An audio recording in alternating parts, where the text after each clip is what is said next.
man or bear being alone with you in the woods debate, you may want to listen to this true story of when it was a man versus a bear in a battle to the death, because it may just change your mind. Trust me, you won't believe who won this battle and how they did it. On November 1st, 1999, Gene Rowe was hunting deer all day on Kodiak Island, Alaska, when finally, just before dark, he got lucky.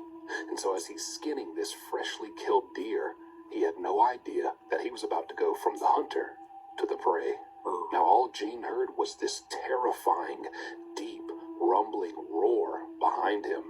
So as he whipped his head around, he didn't even have time to think as this 1,400-pound, 10-foot-tall, when on its hind legs, Kodiak brown bear was barreling towards him and had already closed all the distance. Now, Kodiak brown bears are even bigger and generally more aggressive than grizzly bears, and this one was no exception, as it sunk its huge teeth into Gene's arm and slammed him to the ground like a rag doll. After that, it towered over Gene, and now Gene, full of adrenaline, kicked this bear right in its throat with his big, heavy hunting boots, and miraculously, this causes the bear to kind of choke a bit and even stumble down to the ground for just a few seconds. So Gene immediately jumps up to his feet, full of adrenaline still, and remembers he has a pocket knife in his pocket, and so he whips it out and then rammed it right into the bear's throat at the same time that this bear bit into Gene's leg with its huge teeth. But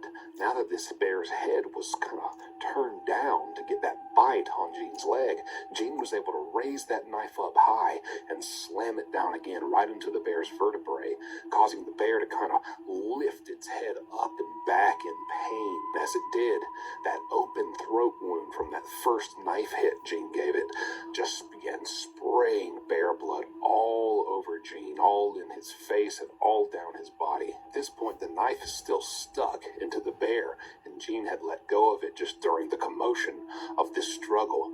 But after he hit it and this blood sprayed all over him, the bear kind of backed up, and so did Gene, and now these two are kind of just circling around. The bear begins circling around, looking at Gene, and Gene kind of hobbles around because he's been so just shaken up and thrown down and hurt himself from this attack that they're just circling off now, looking at each other in this kind of wilderness, self-made arena. And now Gene thinks to himself, if I go another round with this bear, I'm not going to make it. And so out of pure desperation, he decides to say a prayer. And he says, Lord, please help me, Lord. Please just help me.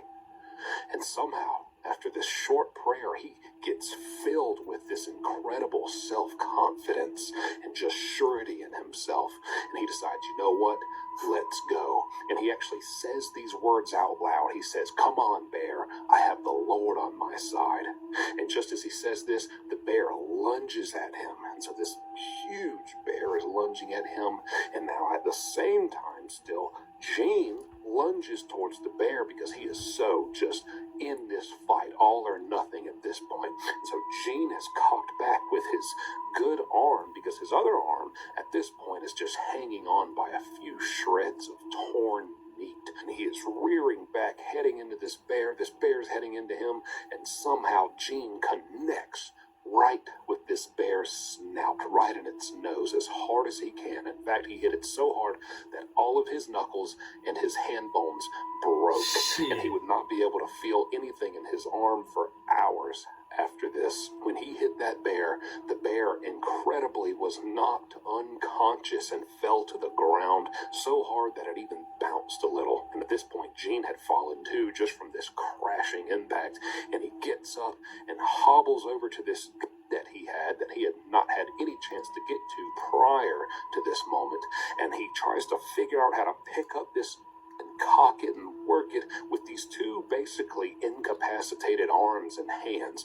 But ultimately he does manage to get it loaded, cocked, and ready, and delivers a final blow to the bear, killing it. Now after this, Gene still had plenty of trouble ahead of him. He had to make his way down an entire mountain to get back to his friends who would be able to help him.